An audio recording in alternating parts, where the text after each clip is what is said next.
He smells like motor oil and desperation, she posted, mocking my job. So I canceled everything and disappeared.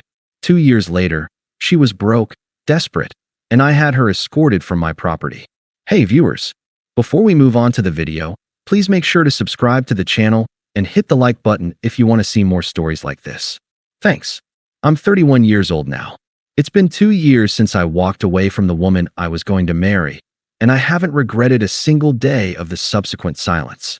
This is the story of how 5 years of my sacrifice were publicly mocked, and how I chose quiet dignity over confrontation, which, ironically, became the catalyst for her spectacular, self-inflicted ruin.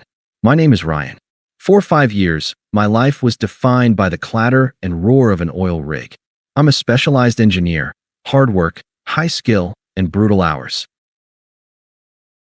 My schedule was 28 days straight of 12-hour shifts, followed by 14 days back home. I didn't love the isolation, but I loved the money, and I loved the goal, a life of stability with Monica.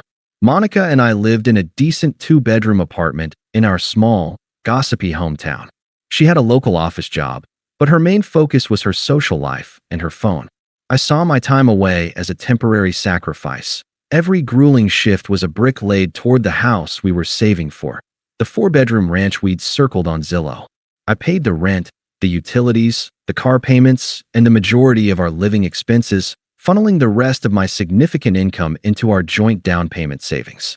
I was loyal, committed, and absolutely exhausted. Monica, however, was clearly ashamed of the source of her financial security. My work boots were always too scuffed. My hands, thick and calloused from wrenching iron on the platform, were rough. The smell of jet fuel and sea salt that clung to me after a month away was, to her, something to be tolerated. The emotional abandonment was slow, subtle, and then crippling. When I was home, there was always a sense of duty, not genuine excitement.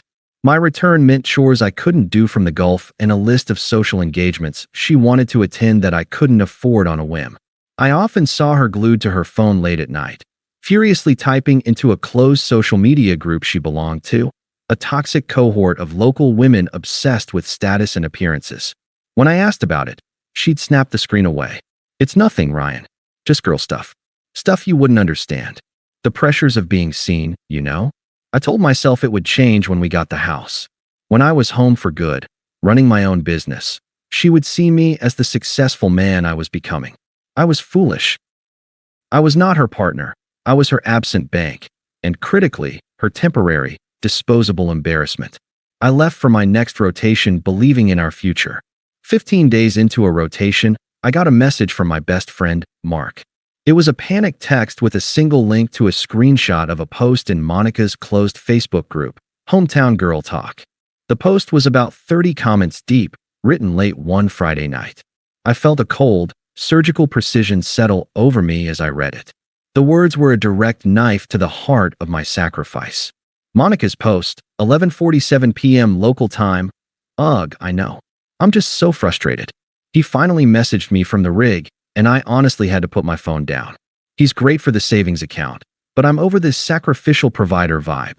Honestly, he smells like motor oil and desperation the second he walks off the chopper, but at least he pays the rent. It's just temporary. I'm just waiting for someone better and more present to step up. I can't let Chad see I'm still with him when he's home. It's embarrassing. I didn't yell. I didn't cry. I felt a chill, absolute clarity. My 5 years were a joke to her. I was an object to be tolerated until Chad arrived.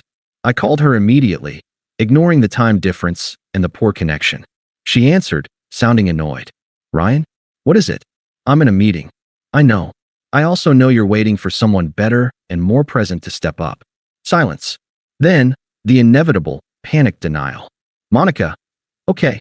Look, I can explain that. It was a private group, Ryan. You had no right to look at that. And it was clearly hyperbole. It was a moment of stress.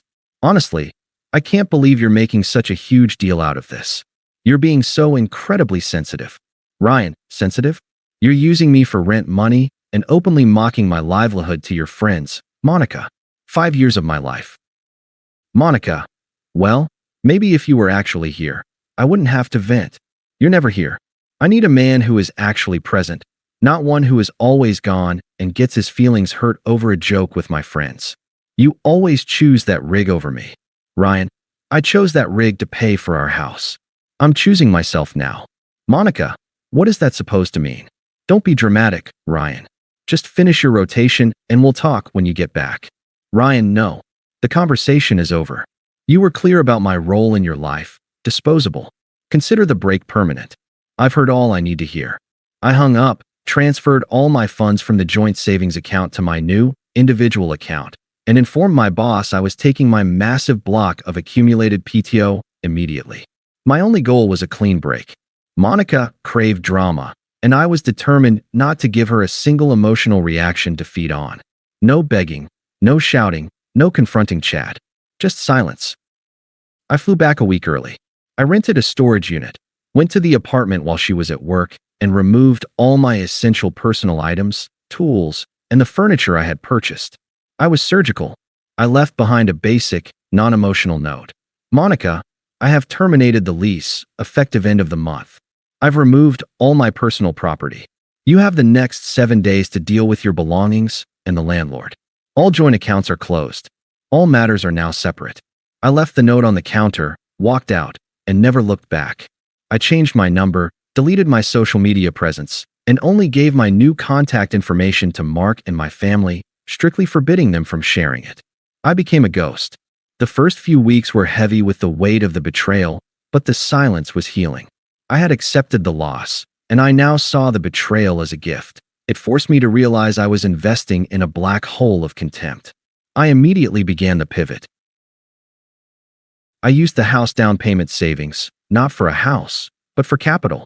I moved to a neighboring city where her toxic gossip circle had zero reach, leased a small warehouse space, and enrolled in advanced technical certifications. I poured all my energy into launching my own specialized mobile industrial maintenance company, Apex Industrial Services. I was transitioning from a highly paid wage worker to a business owner. I had simply disappeared, leaving her to face the world she had so eagerly tried to impress. 18 months passed. I was deep in the grind, but the exhaustion was different. It was satisfying. Apex was successful, specializing in niche, high-demand repair work that paid a premium. My income was far beyond what I earned on the rig, and every penny was mine. My only window to the old world was Mark, who kept me loosely updated. 6 months into my new life, the karma began. Mark called one evening. Dude, you won't believe this. The screenshots spread to Monica's workplace, that small accounting firm. They were furious about the bad optics and the unprofessionalism. She was fired, not for cheating, but for causing public drama. The woman who complained I smelled like motor oil and desperation was now unemployed in a small town where everyone knew her as Cheating Monica. The next piece of news was just as clinical. And Chad, the sales rep, he ghosted her almost immediately after the scandal hit. He didn't want the drama or a jobless girl who needed money. He was gone within a month. Monica's entire shallow foundation had collapsed. The only support system she had, my income, was gone. Her toxic friends slowly peeled away because she was no longer fun or useful. She was forced to move back in with her parents, isolated and broke, carrying the weight of massive debt she hadn't managed to pay down before her job loss. I felt a profound, cold sense of satisfaction. I didn't do anything to her. I simply removed myself, and her own choices, vanity, and cruelty created the most spectacular downfall. My quiet dignity had preserved my future and exposed the weakness of hers. The karma inevitably led to the scramble for reconciliation. About a year after I vanished, the contact attempt started. I ignored the unknown calls and deleted the early, calculatedly neutral emails. The desperation, however, escalated rapidly. She moved quickly from minimal apology to self-pity and manipulation. Email 2. Ryan, I know I was awful, but I've paid for it tenfold. I've lost everything, and I realize now that you were the good thing. I've changed, and I just need a real friend to talk to. Please, I'm literally eating ramen every night. You're the only one who ever truly supported me. I refused to become her emotional cleaner. My silence was absolute. But the final straw was the toxic interference. She began involving her unpleasant family. Monica's older sister, Beth, a woman who always treated me like hired help, somehow got hold of my business number from an old contact list. Beth, this is Ryan, right?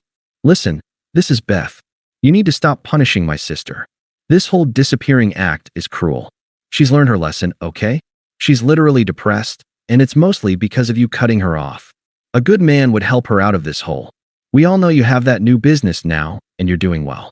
Monica just needs a little temporary help, like maybe covering her credit card debt until she finds a new job. Don't be a jerk. Call her back and be the man she needs you to be. The sheer entitlement, believing my hard-won success was a community fund they were entitled to, was astounding. I deleted the voicemail. I felt no rage, only contempt for their shared delusion. I was the protector of my own peace, and I had no personal or professional obligation to any of them. The silence remained unbroken. It was a cold Saturday morning, and I was at the workshop of Apex Industrial Services, a sleek, renovated space I owned. The success of my company was visible in the quality of the building and the fleet of custom vans outside. I was finalizing a major contract when the main door rattled. On the security monitor, I saw Monica. She was thin, tired, and her expensive clothes were replaced by ill-fitting, cheap substitutes. She looked frantic. She had seen one of my vans in town and used the business name to track down the address. I opened the door and stood in the opening, a wall of calm detachment. You need to leave, Monica. This is my place of business. Monica, her voice was shaky, trying to sound remorseful but failing, eyes glued to the pristine interior of my workshop. Ryan, please. Just 5 minutes. I know I shouldn't be here, but I saw your truck and I just had to. You look incredible. This place is incredible. I'm so sorry, Ryan. I was so arrogant. I was wrong about that whole post. We could be amazing together now that you have this. We could finally get that house, together. Her attempt to claim the life I built without her was the final insult. I didn't raise my voice. I was calm, firm, and focused on her irrelevance. Ryan, my voice was flat, emotionless. You're right. I did build this. And I built it by realizing what I needed to cut out to protect my own trajectory. You told me 2 years ago that I was financially boring and that you were waiting for someone better and more present. That I smelled like motor oil and desperation. I locked eyes with her, and the power of my complete indifference was the final, devastating blow. Ryan, I listened to that information. I accepted your dismissal. I took every penny I would have spent on our future and invested it in myself. I became the man you said I wasn't. I am present, I am successful, and my trajectory is secured. All thanks to the lesson you taught me. Monica, her face twisted from pleading to sharp, defensive anger. That's unfair. You're throwing my words back in my face. You're still punishing me. You loved me, Ryan. Ryan. I shook my head slowly, cutting her off. No, I'm not punishing you. I'm simply stating a fact. Your relevance to my happiness ended the moment you posted that public humiliation. I didn't cause your firing. I didn't make Chad leave. The man who cared about your feelings died when you threw him out. You are now irrelevant to this life. You are an old invoice that was paid in full when I terminated our lease. You can leave now. My next appointment is arriving. I didn't wait for her to respond. I simply pushed the heavy steel door shut, the latch clicking home with a decisive thunk. I heard her give a single, frustrated shout, followed by silence as she realized the door was locked and she was outside, alone. I walked back to my desk, picked up my pen, and focused on my bid. She was a ghost. A bad memory. The chapter was closed, and she was nothing more than a comma I had deleted. Thanks for watching. Make sure to subscribe to the channel and hit the like button. What do you think about this story? Share it in the comments.